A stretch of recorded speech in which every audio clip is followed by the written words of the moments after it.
What is up, my friends? My name is Echotrumi, and today I'm here with our second episode of the Spring Trap. I'm here with my boy Cleric Dragoon, my co-host. I also have Goat, according to Goat, or Goat Knows All, whatever you want to call him. He's here as a guest on the channel today. Guys, for those of you that don't remember what the Spring Trap is, since this is only our second episode, our first real one actually, it's going to be a talk show that starts out discussing Clash of Clans related topics, questions that you guys submit through Twitter, and just things that are going on in the community. And then it's going to be talking about really whatever you want to discuss in life. If you're curious right now about what we're going to be talking about in today's video or live stream, there's a ticker going across right underneath the gameplay right there, and that'll tell you the topics of the day. Now, on top of that, you guys are going to have questions throughout this this stream, I'm sure. We're going to take those questions, save them until the end of the video, and then we're going to address everything that you guys have been talking about in the chat. We're going to try not to go too much into the chat during our discussions, because this is also going to be live on the channel tomorrow as in like a video format. So we're trying to keep it video friendly at the same time doing it live, so you guys can engage with us as we do what we do. So that's the Spring Trap, guys. It's going to be a weekly show here on the channel, and it's going to always have Cleric Dragoon as my co-host, and every week we'll bring in a new guest. And it's just going to be pretty awesome. So like I said, a new guest every week. This week, it's according to Goat. Who is this man according to Goat? Goat, why don't you let us know a little bit about yourself? Talk for a while, man. Hey guys, I'm I'm new to YouTube really. I'm a subreddit mod for the Reddit Clash of Clans. Some of you guys may have seen me on a Supercell live stream back during the Redditverse forums. I've been really active in the war community. I've been active in the Reddit community and clan families. I ran the Reddit Alliance clans for a long time, and that's kind of where I built my name. And so, you know, I'm happy to be here, and that's pretty much about me. If you really want to learn more, I just put out a video maybe 2 hours ago explaining my entire Clash journey. So if you're interested in that, definitely check me out there. So. Yeah, and if you guys want, I put both the link to Cleric Dragoon and Goat in the description of this video. You guys should definitely go and subscribe to both of those guys if you're not already. And that's it. So, Goon, how you doing today, brother? What's going on, Echo? How you doing, Goat man? I'm doing well. I'm here. Right on. So, should we jump right into the topics? Echo. What's that? I'm pumped, man. I'm happy Ready too. to go. Let's go. This has been a long time in the making, and I'm happy that it's finally rolling. We're finally getting it going. And, well, let's start talking, guys. The first thing that I wanted to talk about today, it was a topic, and I actually have it right here.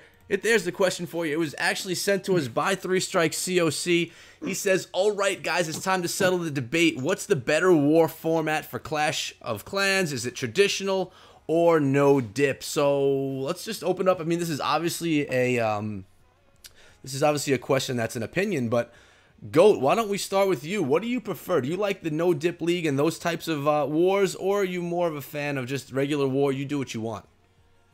Yeah, I definitely think the no dips league is a better format. I think with dipping, it kind of gets boring after a while when you already kind of know the strategy coming into it. It was all pretty exciting back when it was all brand new. But now, you know, I think people are just excited for something fresh. Plus, if you want to see, you know, people like attacking the game. Supercell did away with like farming, you know, and putting your town halls outside, because their biggest thing is that isn't how you're supposed to play the game. And a lot of people left. That was back during the Town Hall 11 update, and people were pissed about it. But Supercell said, this is how we want you to play the game. So to me, that's how the game should be played, is town halls should attack each other. You know, when all your Town Hall 11 attacks in the CWL war are spent on Town Hall 10s, and the only time that they're ever used for like an 11v11 is if they're way behind, or if all the 10s have been cleared. You know, then they have some extra attacks and they'll throw it on 11v11. So to me, the no dips league is a better league, and because you have to be a more skilled attacker. You know, it doesn't take much for Town Hall 11 to 3-star a Town Hall 10. You know, unless you're a guy named Tormund and you're Town Hall 11 and you can't 3-star a Town Hall 9. Uh-oh. Oh, wow. Culture your butt out. I'm sorry, I'm being G-rated here, fellas. That's fun. I agree with Goat. I think the NDL format is the better of the two. Just like you said, everything you said is spot on. It can get really boring in some of the formats now as far as dipping. However, they have their place. I mean, don't get me wrong. I get that. And no darts thrown at any other leagues. But NDL, I prefer the no dip format. I think going town hall to town hall shows a little bit more skill, especially when you're getting 3 stars at 10v10 and 11v11. That's pretty impressive to me, man. That's not an easy task these days. And it's pretty, and even the 10v11 game is pretty brutal right now. So it's pretty impressive, the format of the NDL, in my opinion. Absolutely. Actually, you know what? I was kind of put off by the NDL at first. When Pickles came to me and she's like, I want to start this no dips league, I was like, it's kind of gimmicky, you know. But right now, the hardest thing in the game to do is to 10v10. And 11v11 is definitely difficult, but I'm going to put 10v10 over the top of 11v11 as the hardest thing to do in Clash right now. And I hope in, you know, maybe a future update or something that changes in some way. I'm not really sure how they can do that, but 10v10 is the hardest thing to do in the game right now. And there's a big skill jump from being a Town Hall 9 to going to a Town Hall 10, because a Town Hall 9 should 3-star another Town Hall 9. If you're not 3-star in a Town Hall 9 as a max Town Hall 9, it's usually an operator error. So, you know, I'm kind of past the gimmicky portion of the NDL. I don't think it's a gimmick anymore. I think it is the superior league. But to start out with, I mean, I'm sure Pickles, if she's here in the chat, or if you know, if she's watching it all, she'll tell you, I told her I thought it was gimmicky, and it's not. It's not. I was wrong, and I'm glad I was wrong, and NDL is definitely the better format. Well, a lot of people were goat. I can tell you, I can remember when I first started talking about Pickles, spoke with me about it, and I thought it was great. But I can remember that same reaction from a lot of my friends and in family of guys that were in other leagues at that time, and they just didn't see that vision. But you're right, it's come a long way, and it's definitely, I think it's the direction that Supercell's heading in too, to be honest. Yeah, and I'm going to talk about it from a content creator standpoint. There's nothing better than being a YouTube person like us and doing a no-dip war. You just kind of jump on, and anything that you see a 3-star on, you know is a no-dip, and you don't have to do too much searching. Like for me, I jump between clans. I don't really have, I'm not really there sometimes for the whole war, so I can just jump in there. I look at the 3-stars, and you already know that it's going to be 10v10s if you see those triples, 11v11s. A little bit less research needed on that part, but I agree with you guys. I see some people in the chat right now. Some of them like the traditional where you could just do what you want. And then you have a few people such as Late Sleeper, another person from the circle, who prefers the you know, the no dip as well. I do agree. Whoa, what was that? I don't know. I do agree that no dip is I don't know. I agree with whichever one of you guys said that it's, you know, it's meant to be where you attack your town hall level. I'm on board with that. So I think we're all in agreement. But what do you guys think about the 10v11 game? I mean, in the no dip league, you could still attack up, correct? Oh yeah, you can attack up. So yeah, it doesn't negate that at all. If you watch that video, the collaboration that we did earlier this week, and you watch that video, and you see the very first attack, I mean, it takes another level of planning to do a 10v11, because, you know, it's hard, and you have to get all your goals right in order for it to be a successful attack. So the 10v11 game is definitely interesting to watch, and I think it makes good content, even though it isn't a 3-star. Yeah. Right. Well, and it's where wars are won and lost right now. That is the Achilles heel of a lot of clans right now, to be honest. The 10v11 game, that is where you see the win or loss, really. If the, you know, because most of the clans are using the, I guess, traditional format where they're dipping their 11s, they're dipping on 10s.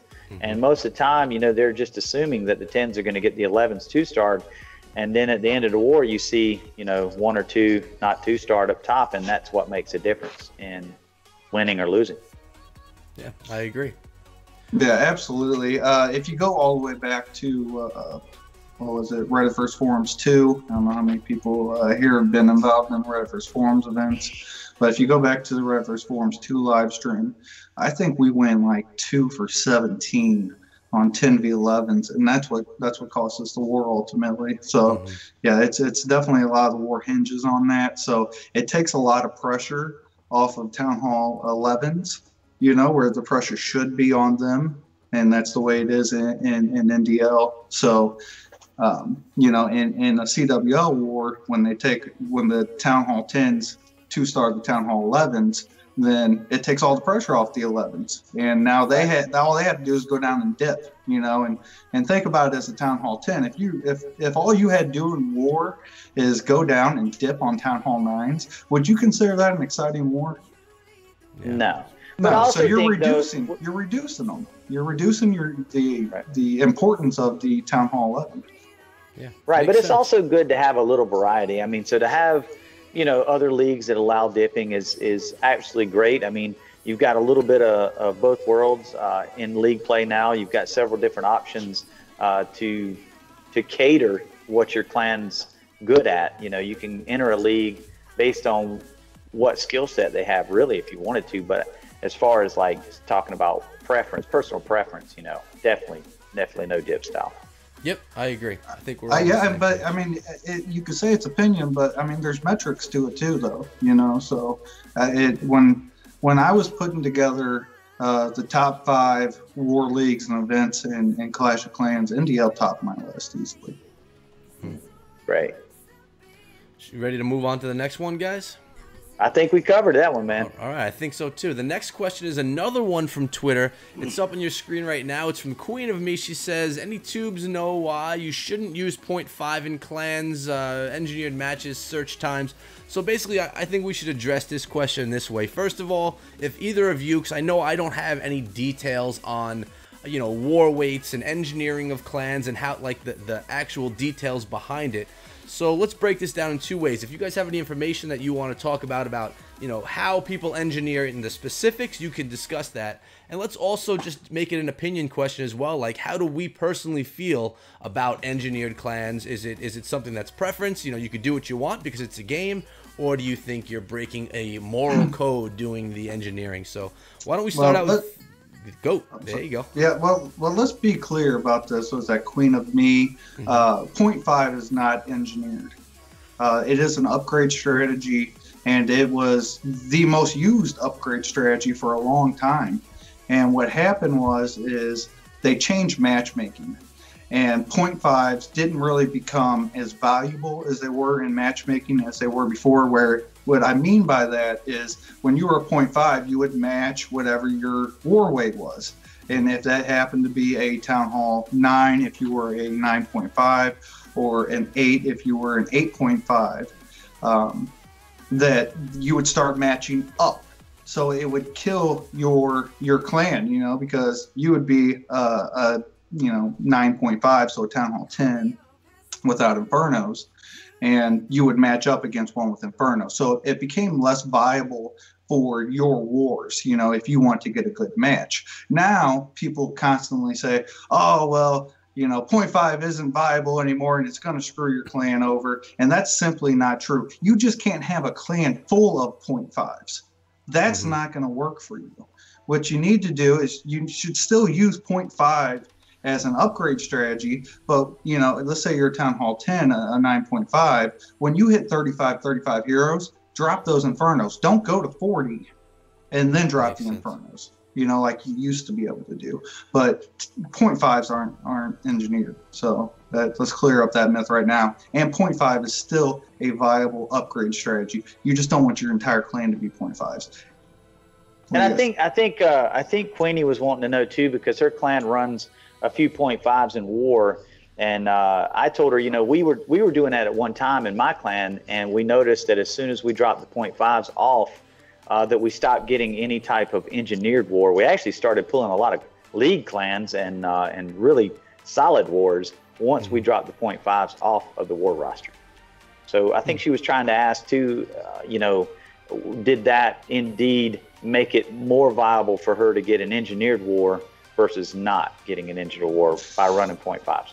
I think it's, matchmaking is broken, for the most part. So I think what it's going to come down to and it's going to be balancing out your war roster or your war party, I don't know, whatever you call it. So you want your breakdown to be almost a competition breakdown for every war, and that's going to ensure that you get a higher percentage of getting a good match. But there's no guarantees with the way matchmaking's broken right now. Hey guys, I got to say we got royalty in the house. Clash Bashing is in the chat. What's up, Bash? How you doing, man? Yeah, he's talking a little bit about his opinions of it. He was saying that. Right. What did he say up there? I want to share it. He said, and 0.5 can be a form of engineering in his opinion. I guess it depends on how it's being done from what he's saying. And he says extremes of max offense and heroes without defense upgrades makes it more like engineering. What do you think about that, Goat? About that comment? Well, I mean, I agree with that to a point. I mean, if you're not upgrading your defenses, but if in upgrading your base, okay, let's say you're not an engineered person, you're upgrading your base, okay, you get all the way to max Town Hall 9 before you go to 10. When you go to 10, you know, you're not going to drop the Infernos day one, okay, and if you do, you're doing it wrong, okay, so you should still be able to say, you know, you can have, you know, you cannot drop anything until you get 35 euros somewhere in there. But yeah, I mean, if you're upgrading, if you're not upgrading your base and you're just upgrading heroes and going all the way to 40 with max heroes, yeah, that's a problem. And but you know, 0.5 isn't that. That's not what 0.5 is. You know, that's not the 0.5 upgrade strategy. You know, the 0.5 upgrade strategy is basically you want to have the offense to match your defense. You want everything, you know, because when you first go up, you want your offense to go up, and then you want your defense to catch up, and then you want to, you know, you want to keep going up and leveling everything up evenly, and that's what 0.5 upgrade strategy is. Gotcha. So, are you guys for it? Do you think that so? Taking 0.5 out of the water, let's just talk about engineered clans, whatever an engineered clan is to you in your mind. Do you think that that's okay in game, or do you think that it's ruining the game? I think that it's ruining the game, but I also think it's okay. Yeah, that's a good point. You could say both. I mean, after all, I'm not a fan of it, but you know, the thing is, at the end of the day, people play how they want to play. But you know, when you verse a clan and they've got, you know, 7 11s and you got 2, it kind of sucks. But I find that most of the time that you're right, when we run into, when we run up against clans like that, their skill set usually is not that good for whatever reason, and that might be the catalyst to make them go extremely engineered. I don't know. Yeah, makes sense. And I feel the same way. It's a game. Most people that play this game are not as serious as anyone that's probably even watching the stream. You know, most people just, they join a clan with a couple of friends and they're going to do whatever they got to do to win. You know, they don't it's like when people in Discord tell you, I want to join a casual clan. Well, if you've joined a Discord to talk about a game, you've downloaded another app to talk about a game in a different app, you're hardcore. You're not casual anymore. So. Yeah, you're already on the next level. Yeah. Right. No, it's true. Right. I agree. Exactly. I agree. All right. Well, I think that we nipped that question in the butt. And that was the last of our Twitter questions. So if you guys ever, I mean, I see a bunch of stuff. I'm really stoked to see the chat going, discussing what we're discussing. That's great. If you guys ever have any questions that you want us to be addressing in the next episode of this, which is going to be next week, hit us up on Twitter. What we're doing, hashtag Springtrap and at myself and Cleric Dragoon. Actually, guys, underneath our cams right there, those are our Twitter handles. If you want to reach out to us over there, you definitely can. But if you have those questions, send them over to us. We'll do it just like we did this. So like we got the queen of me in the chat right there. There's her stuff. We'll have yours just like that. So if you want a little bit of love and your question really answered, that's something that you guys could do. So now we're going to move on, though, from the questions that you guys had, and we're going to talk about something else that actually has to do with Clash of Clans, but the chat is going to go in a different direction, I think, because remember, this show is not only about Clash of Clans, guys. It's about really whatever we want to discuss, although it will always encompass some Clash of Clans. So our next question is microtransactions in games. How do we feel about microtransactions? Now, Clash of Clans is a game that utilizes microtransactions, but it's a free-to-play game, so you could play 100% free, or you could spend thousands of dollars based on how you want to play the game. But there are other games such as Goon. Which one are we talking about? Star Wars Battlefront 2. Yeah, so games such as that. He has a something to say about that. But you know, you're paying for a game, $70 or whatever it may be, and then the microtransactions on top of it. And in his opinion, well, he'll share his opinion in a minute. So we're going to be talking about these microtransactions in games, how we feel about them, when we think they're okay, and when we think they're abused. So, Goon, I'm going to hand the mic over to you right now, and you could get this started in any way that you want, brother. Right. Well, I mean, most of you guys, if you do any gaming as far as first-person shooters, you'll have heard of Star Wars Battlefront 2, and you'll probably have heard of the controversy of microtransactions.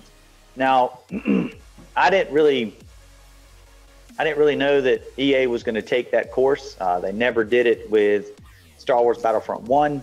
I've never seen it in any of their Battlefield games. So when I bought Battlefront, I thought it was just going to be a regular, Star Wars game. Great thing. Well, paid $80, got the middle version of it. Next thing I know, I start seeing videos, and I noticed the loot crate system, and I started kind of doing some research on it. And when I found out that the ranking system was so inadequate and so slow that they were forcing you to have to buy the loot crates to be able to rank up and to progress in that game, I become angry, really pissed off, really, because it was going to take me so much time just to unlock stuff that was unlocked from the start on the original Star Wars Battlefront. So we're talking in excess of 40 hours on some things just to unlock. And as a casual gamer, you just don't have that kind of time. And so basically for me, Star Wars Battlefront 2, although a great game visually, it's a coaster now for me, an $80 coaster. Though I'm not against all microtransactions. I didn't pay anything for Clash of Clans, and I probably spent, on one of my accounts, I probably spent as much as $300. But the thing is, it was small increments, a little here, a little there, and I didn't really notice it. But I didn't pay for Clash of Clans. I didn't pay $80 at the onset of when I downloaded Clash of Clans. So giving them some money back here or there on gems, it didn't affect me, and it didn't cause me any anger. But this situation with Star Wars Battlefront 2, it pissed me off in no uncertain terms. Yeah, I think what it comes down to is just business model. When you get a mobile game, you understand that it's a freemium game. And now these video game companies for console and things, what they're doing is they're making you buy the game, but it's basically the same model as these mobile games, but they're not telling you that immediately. What they're doing is for years you bought these games, you played the games, and you get the entire experience of the game by buying the game. And then they start adding in these DLCs. I don't know, maybe 5 or 6 years ago, they started adding in these DLCs. And okay, well, then you could buy the season pass and things like that. And you're like, oh, well, I guess it's only 15 more bucks for this DLC or that DLC. So, all right, I'll do that.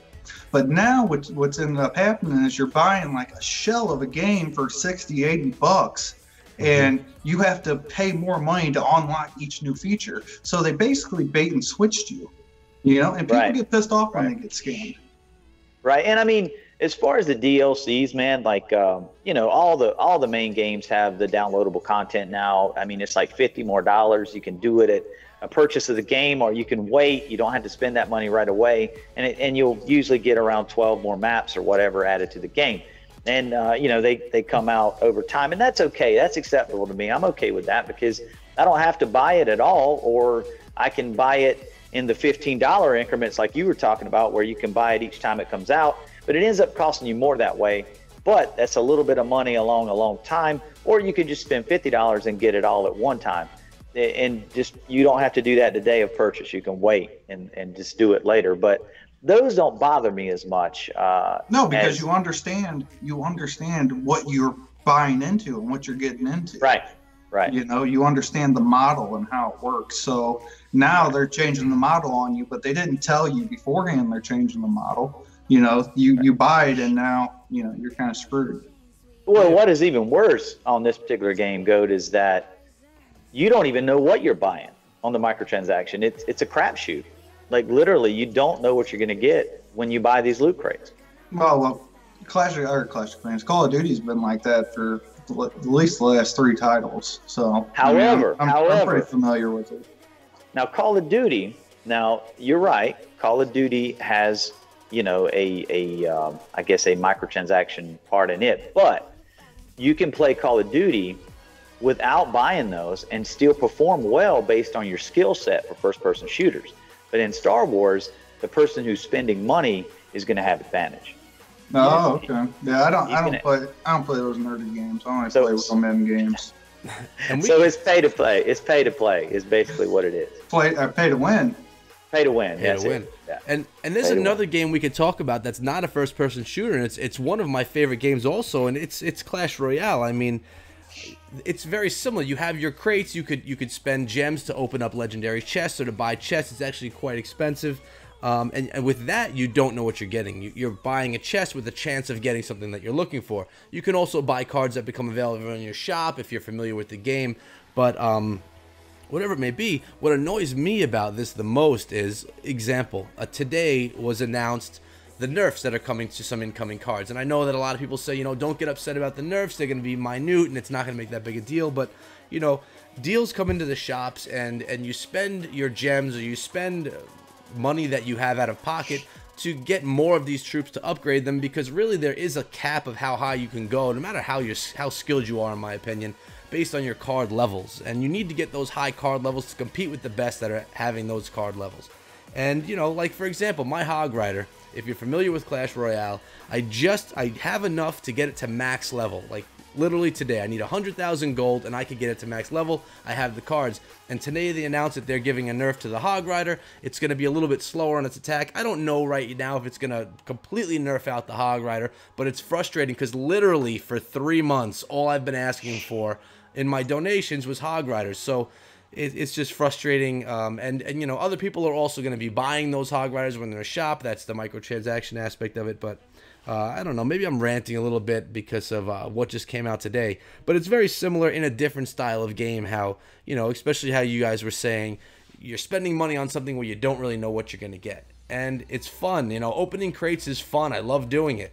You know, I look forward to opening my crates every time. But when you're starting to spend the money on it, you know, it's a different story, I guess. True that. Well, you ain't saying nothing that other people aren't thinking that play Clash Royale, I'm sure. Of course. I mean, yeah, Clash Royale's been like that. I mean, even from the beginning, people have been complaining about the pay-to-win model, that they used on that. But again, you know, they're a mobile game company, and that's kind of what mobile game companies do. Yeah. You know, so you have a choice on whether or not to play, but it at least didn't cost you anything to download it. Right. I gotta say, for me, I don't know how you guys feel, but Clash of Clans seems to have a pretty. I mean, you could do it without paying if you want. I think you can make that journey. It'll be a lot longer, obviously, but I think that you can play it totally free. You're not going to be I don't think you'd be able to get all your builder huts unless you didn't spend any gems that you collected on cleaning off obstacles and everything else. You maybe could get to that 5th builder hut, especially with these events that happened recently. But I think you can play Clash of Clans without spending money technically. But for me, a lot of times, like I said, I spend it in $10 increments here, 20 every now and then here, and so I just didn't miss it. I mean, that's the way I think about that. No, I agree.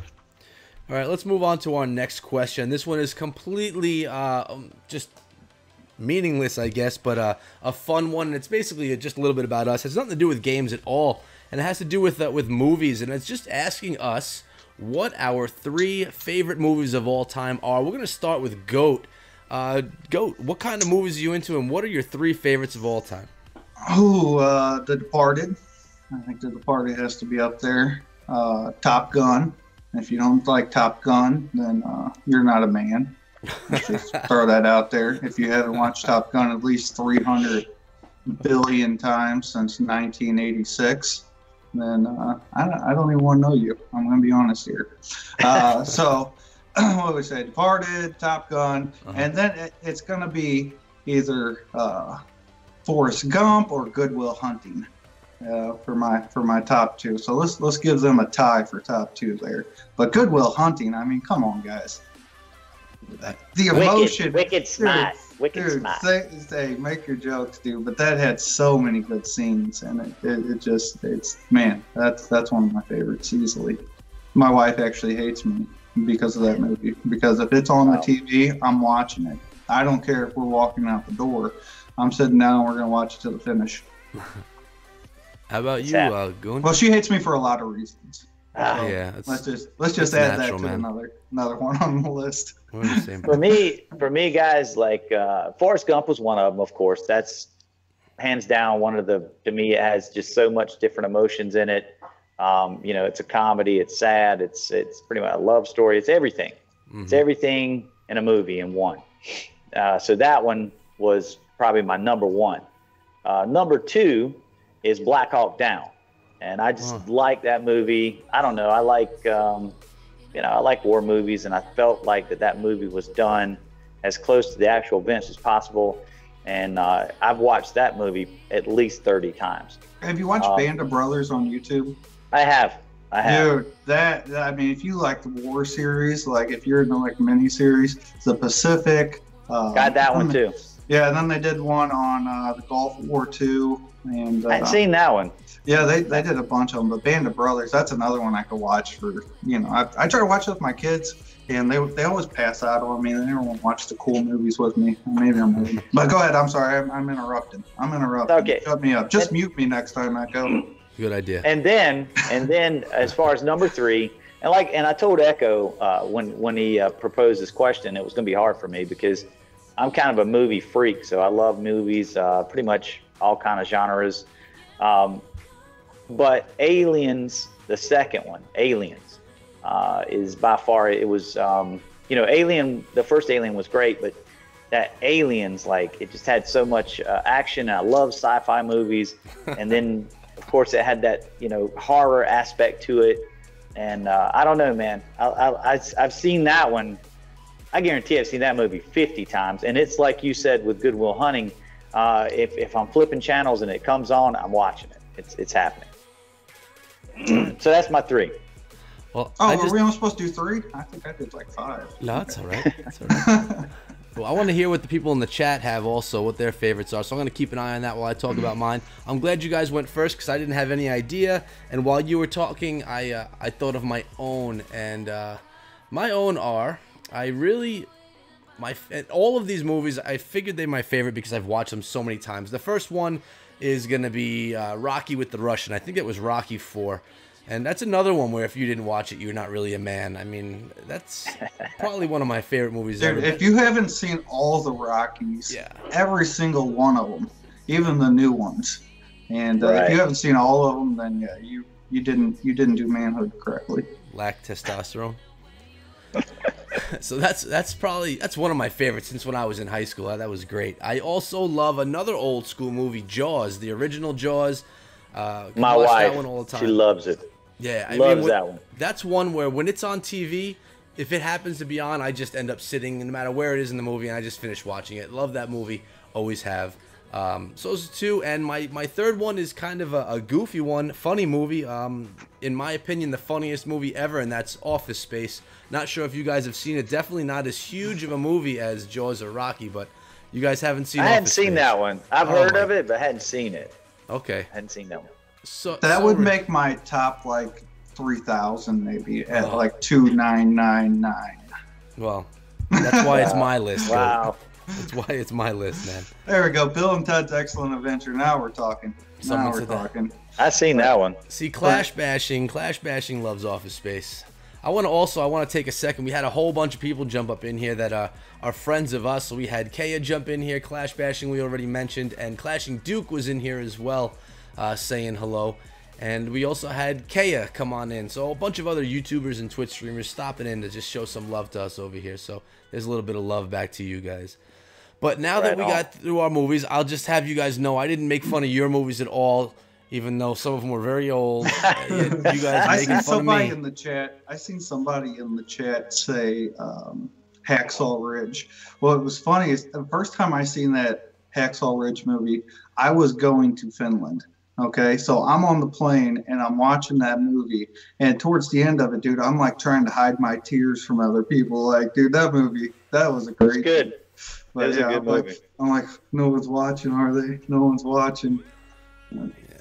Well, we can make fun of you for that too, I guess. Yeah. I cry at movies. Do you? Sometimes, yeah. I'm not I'm gonna not- lie. I'll cry at a good movie if it's good enough. Oh, yeah, well, it's good. It's good to be in touch with your emotions. Yes, I'm very in touch with myself. I touch myself. In What? touch. Hello? What's going on? All right, let's get to our last question. And after the last question, we're going to jump over to the chat and just kind of have a discussion with everyone that's in there because that's rolling pretty good.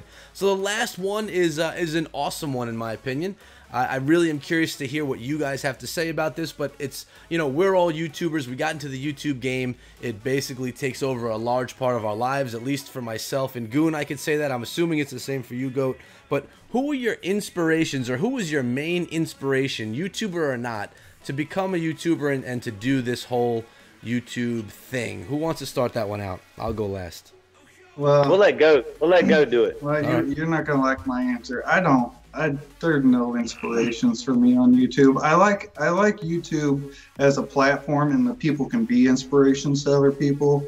But like for me, I kind of live my own life. I get inspiration from things, but not from YouTubers. I understand that YouTubers have a lot of influence, and throughout what I've done, with the subreddit and different things like that. I've kind of learned to see YouTubers as vehicles to reach people, and to gain participation in what we're doing over there on the subreddit. So I mean, I don't really watch other YouTubers that much. I mean, I watch you guys, obviously. Of course. Echo through me, and you know what? I got now. Yeah. It's my inspirations echo through me, and Claire Dragoon. Yeah, that's who it is. But yeah, no, I don't really watch. I watch YouTube for entertainment. I'm not looking to be inspired to do something. Like when I decided to do this, like I said, it was because I was looking for a challenge and wanted to see where I could go with it. Maybe that's not the answer you guys were looking for, but I do like some YouTubers. Yeah, Claire Dragoon and Echo through me. There's no wrong answers, though, man. Yes, no wrong answers. My 1 and 2. Man, you guys can fight it out who's number 1 and number 2. No fighting here. All right. So well, maybe inspiration's too strong. Maybe we should have worded it. Maybe your favorite YouTubers or something like that. What do you think? You can take it however you want. For me, inspiration or favorite, I told Echo, for me, Clash with Ash.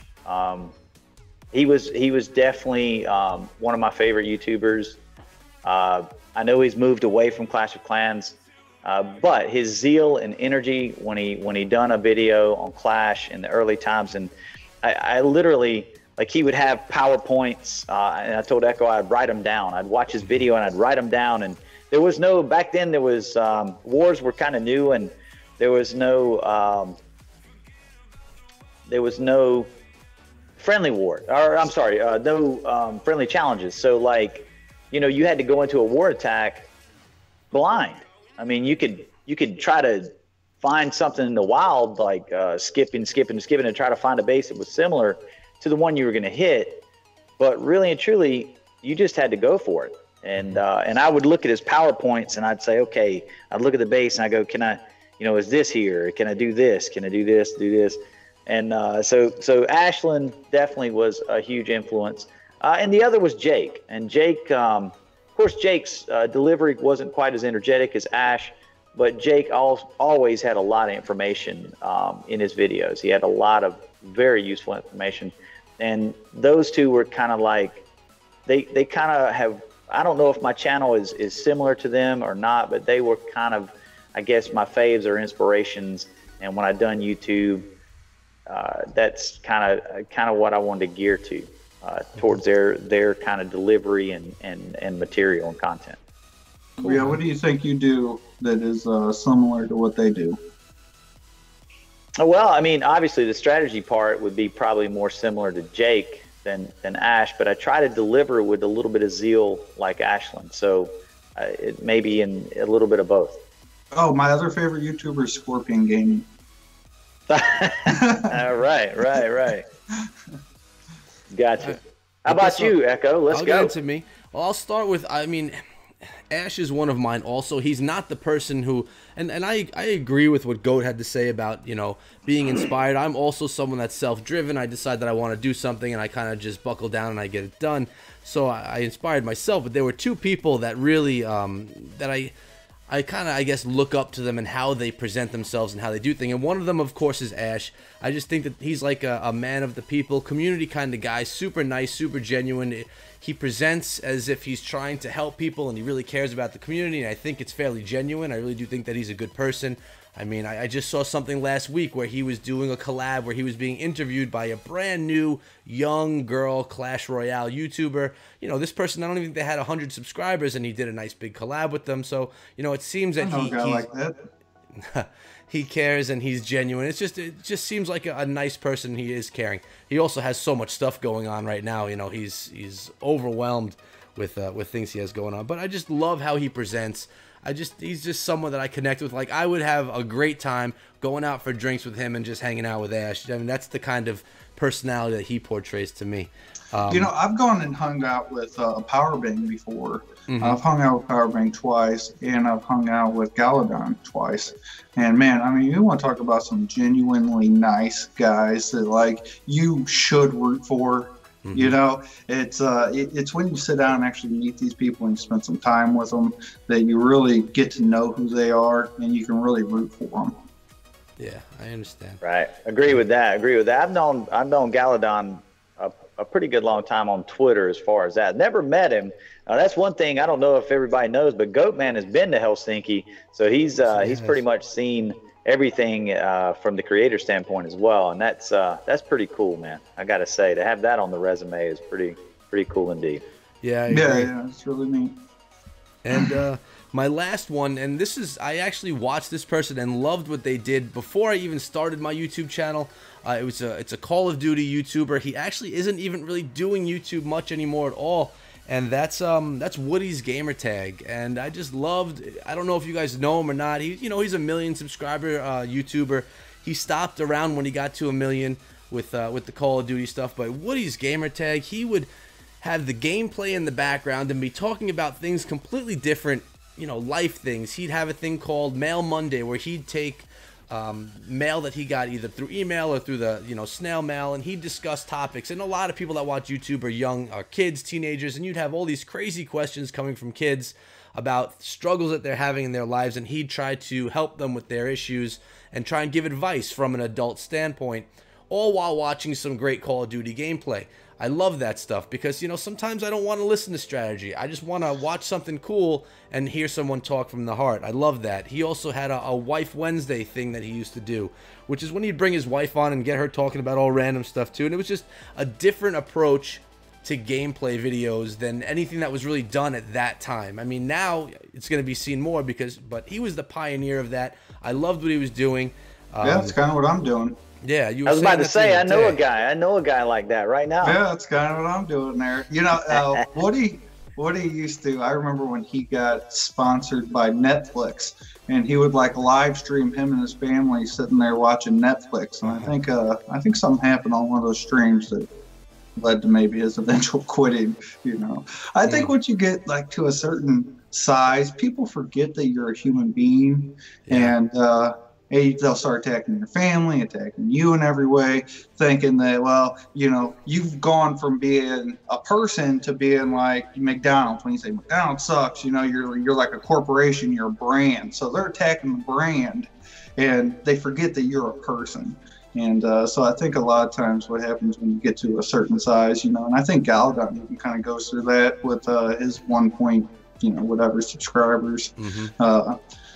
You know, where people attack him personally and you know, call all sorts of names and attack everything he's doing. And I like it when people attack age, though. They're like, Yeah, well, you're this old, so and so age, and you're doing video games. Well, yeah, we like doing things that please us too. Sometimes, it's not about age on whether or not you can enjoy yourself. There's not like a certain age limit. You hit 40, that means you need to go sit on your couch and not do anything fun and just watch the freaking news and go to bed at 9:30. Yeah. Yeah, I agree with that. And by the way, I mean, Clash of Clans is a strategy game. It's not a sprint or a marathon. It's about thinking.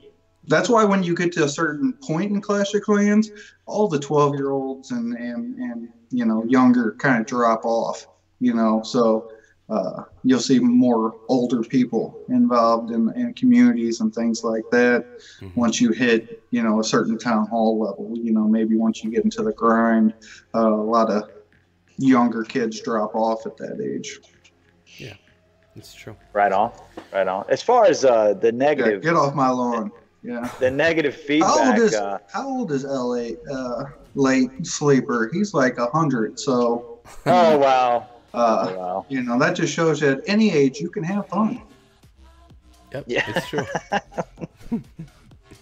Anything I was going to touch on negative feedback. I got some of that today, matter of fact, and it wasn't on a video that I released recently. Actually, it was on a video that's probably 3 weeks old. But man, negative feedback sometimes still kind of hurts. I don't know about you guys, but we're never perfect as content creators, and we do our best to present what we feel is good stuff or the best we can show at the time.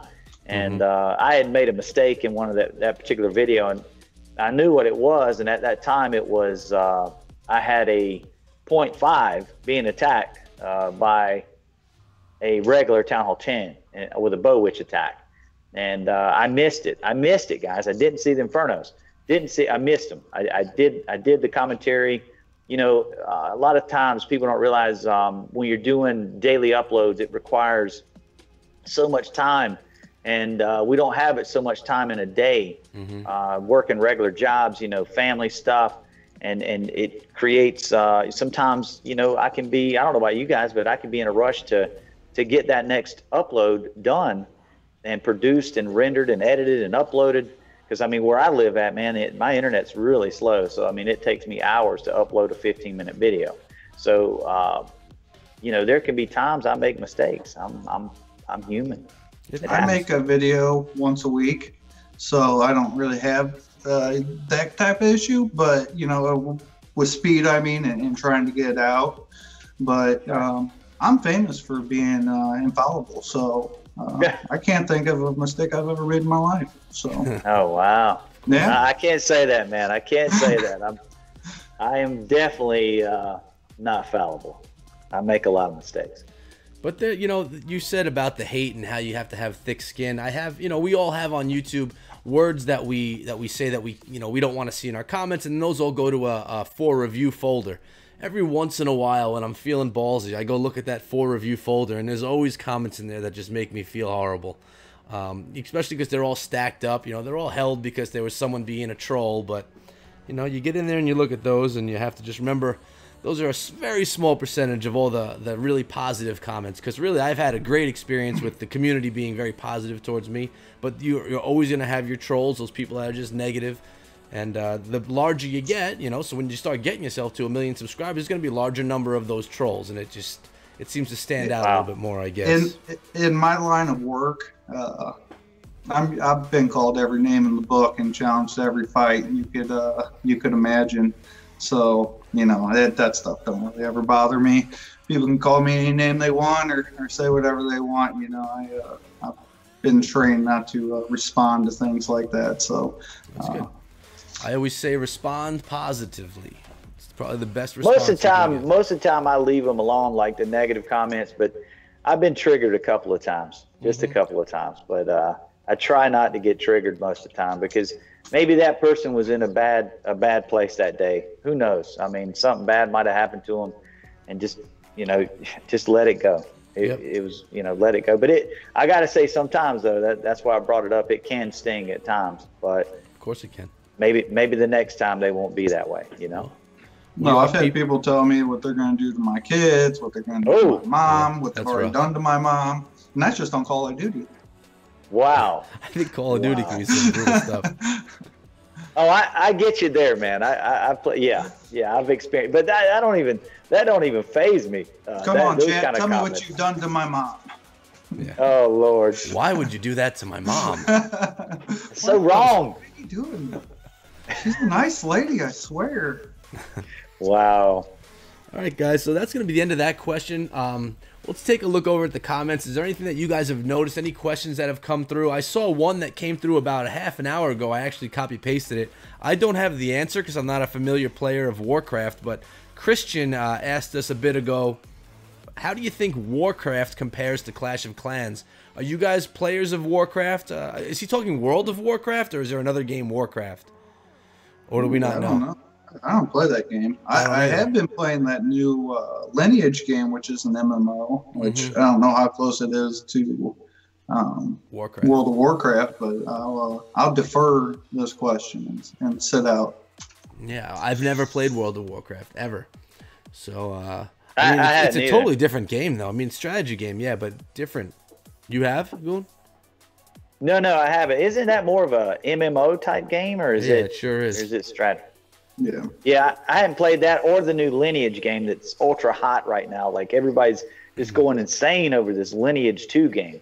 You know, a game I don't get is that LOL, that League of Legends. You don't get that? Why not? Yeah, I don't get that. It seems really cartoony, and people are really into it, I guess. So, whatever gets your goat, I guess, according to GOAT. Subscribe, like, share. Pun intended. Pun intended. Retweet. Retweet. So yeah, I don't get those type of games, and they seem kind of boring to me in a way. Lineage is that way to me right now, and I still play it every day. It's but when like the character's auto playing and you're it reminds me of like one of those Madden games where like you're the head coach and you're making all the coaching decisions and you basically sim all the games. So you can make the next season's off-season changes and whatnot. You ever play those types of games? Yeah. NFL head coach. That's what Lineage reminds me of, because most of the time the game's playing itself, and I'm in the inventory or in the equipment trying to upgrade it and trying to go through all the challenges, and I'm basically managing the character, which is fun for me now. But I don't know if I'll play that game here in a month. Bash just said I was wondering that too, man. What you're saying there. I was wondering if the longevity would be there for that game. Touche, Clash Bastion. Touche. Yeah, Bash just said that he didn't really like the cartoony games, and I have to agree, but there's one cartoony game. He's making fun of me. Was he? Because I play a game with wizards and dragons. Oh. Yeah. Okay, that's why you said touche. But it's different because it's different. It's different. Of course it's different. It's different because I like it. All right, and you're allowed to like whatever you want, man. Have you been watching? Exactly. You're allowed to like whatever you want, right? Yeah. Doing a live attack right now, guys, so it's a little difficult for me to talk at the same time. But I had 32 cups offered to me on the Town Hall 11, so I'm going for it. He's grinding. He's grinding. Yeah. Anything else happening over there in the chat, or should we start closing this thing out? Anybody have any questions for us? Any discussion topics? Anything that you want to hear? Anything like that? If not, we'll close up shop once you guys watch me triple this Town Hall 11 as a Town Hall 10. Oh, yeah, I'm sure that's going to happen. That's going to happen. Is that an anti-3 farming base? It was, no, but the Town Hall was close to the outside. I'll get one. It's going to be a high, 47% 1-star. It was pretty sweet. Actually, you should go ahead and on-install. This is going to be a 2-star. I got 3 archers rolling right here. Nice. Right 10v11 2, baby. That's what I'm saying. Hello, name I can't say.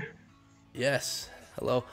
So, hopefully you guys enjoyed what was going on here today. This is a lot of fun. There we go. 50% 2-star, 10v11. I know that's off topic. 21 stars for that one. All right. I got one last thing for you guys, okay? Go ahead. Yes. Before we wrap it up, all right? And I got my guy asked it in chat. What do you think? Or did you guys talk about the future Clash? But we all know that there's a winter update coming. We don't know when it is, but every year there's a winter update. So there's no reason to think that this year is going to be any different. So what's my favorite clan alliance? Red of Alliance Clans, the leader, Yesik. So every year they come out with the new update around this time. It's usually the biggest one. Town Hall 11 update came out this year. Not this year, but a few years ago in December. And so this year they've already said that Town Hall 12 isn't coming out. So you guys tell me, what do you think we're going to see in this next update?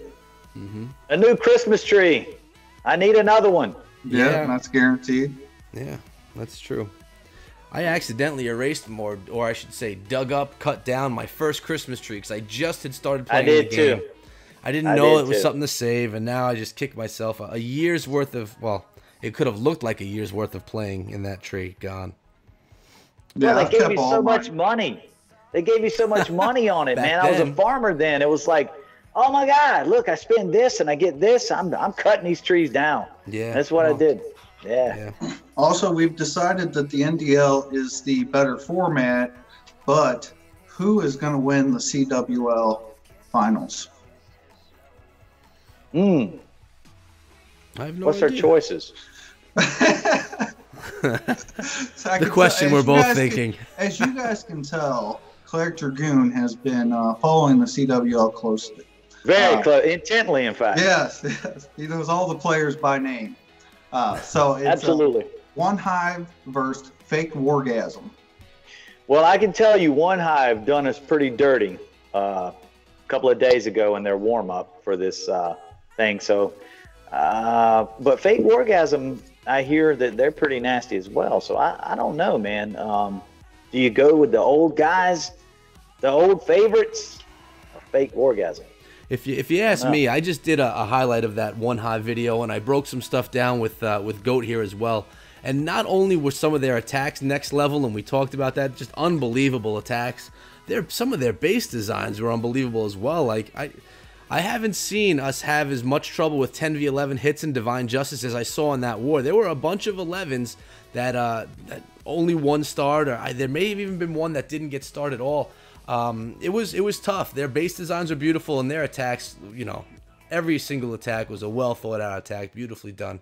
So we got a question about builder base. What do we think about builder base? I'll talk about that. Builder base is my upgrade time. I need to waste a few minutes. I go over to builder's base, but lately, I don't do much on builder's base at all. I spend a little bit of time. I collect my gem every day. I collect whatever I get, and when I have enough loot to do some research or to upgrade a building or a structure, I'll do it. Honestly, the most that I play builder's base is when I'm live streaming and when I'm waiting for troops to cook up. I hop over here and do an attack or two. It's casual fun. I'd much rather play Clash Royale than builder's base if I had to choose between the two. But with the cook time, I understand how it could be, you know, why it's not the worst thing in the world. You got to wait for troops sometimes, but I don't like how you... What's that? I think you're using builder base the way that it was designed to be used. Yeah. I think the biggest problem with the builder base update that came, what did it come in June? No, not June. It came in, yeah, maybe it was June, beginning of June, when the builder base came out. And the way it was hyped, it was like new game mode, new, you know, all these new things, and then people played it and you couldn't do anything after like 3 attacks. Because the idea behind, you know, the builder base was for something to do during your downtime while you're waiting for stuff. And that's the perfect way to play it. But, you know, Clash players, they hear, okay, well, you know, I think even someone had said, like that monster, said that it was like a Ferrari, you know, that's how big it was going to be. And it just wasn't the case. And that really wasn't the way that they wanted you to play the game. So if you take it as, you know, something to do just in your downtime while you're waiting for troops to cook, that's the best way to use it, and that's the way it was designed. And so, like I said, I think builder base was good. I haven't played it. It's not my cup of tea. Some people are trying to make some leagues out of it. Itsu from Dark Looters is part of some kind of builder base league match thingy that could be exciting. I hope it works out. I think there's a few other builder-based leagues that are trying to be upstarts, and so we'll see how that goes. I don't know if they'll ever add wars to it. I don't see why they would add wars to builder base, but it's always a possibility. So yeah, builder base is all right as a concept. I do like that. I personally don't enjoy it, so I don't really play it. I don't even really play for the gear ups. That's just how much I just am not into it. Yeah. But I play it while my troops are building, man. That's what I use it for, and I think it's designed perfectly for that. As far as when it first came out, though, I'll tell you, I was pretty negative about it. I just kind of reserved my opinion, but I wasn't really thrilled about it. I thought all the hype, I had these envisions in my head of all this other stuff, but I think really now I appreciate it a little bit more, just because if you look at it, really, you don't have to gym as much for a little bit. You can, as far as if you're boosting, if you're farming, like right now I'm farming an 11, and man, that takes some grinding. So like, I'll go to the builder base and I'll play it while my army's building on my 11, and then I'll go back and forth. I'll do my hits here, then I'll go back over there, check to see if my army's ready. If it's ready, I'll do a hit there, and I'll go back over there. And I'll play as long as I can. And that's the way it was meant to be played, and it's good to hear that people are playing the game that way now, right, versus when it first came out and people were like, we're ditching home base and now we're just builder base people. And I'll tell you, a guy who did that was the guy who beat Itsu in the builder base tournament back in the summer. I think his name was God, I forget the guy's name now, but he's a French guy who ended up beating Itsu in that builder base tournament, and that whole clan was basically people who were like Town Hall nothing, Town Hall 5s. I think you have to be a Town Hall 5 to unlock it. And then that's what they play is builder base. And if you have fun playing the game that way, play the game that way. There's no wrong way to play the game. Play to your enjoyment. But yeah, I think a lot of people thought that they were going to be able to ditch the home base and run to builder base, and that just wasn't the case. It's not built that way, like you said. Right on. I say we sum it up here, guys. Is there any last things you want to say? You want to send any love to anybody that's over there in the chat, or? I love everybody that stopped out, man. It's awesome. Thank you guys for supporting us. Definitely, guys, for our next show, start getting those questions on Twitter at me and Echo. #Springtrap. What do you want to hear about? What do you want to talk about? Let's get those questions out there, guys. We're paying attention and we're reading them, and we'll be ready on the next show with the topics that you give us. Yeah, definitely. The more topics you have, the longer we talk, and the less we have to think of our own topics, and the more you're hearing about what you want to hear about. So definitely a good opportunity for you guys to be heard. So anything from you, Goat? Yeah, I just want to thank you guys for having me on the first real spring trap here, and I hope we can do it in the future again sometime. Who knows?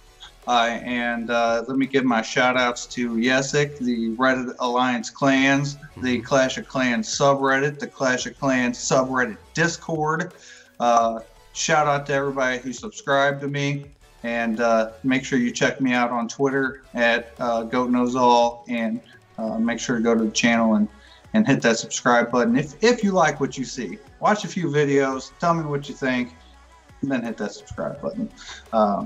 Again, Echo, I want to thank you for doing the collab with me earlier this week. That was a lot of fun, and I hope someday maybe I can trap Dragoon down right now and say, you're going to do a collab with me. You're doing a collab with me. It's going to happen. Or else I will find you, I will sit you down, I'll make you watch Top Gun.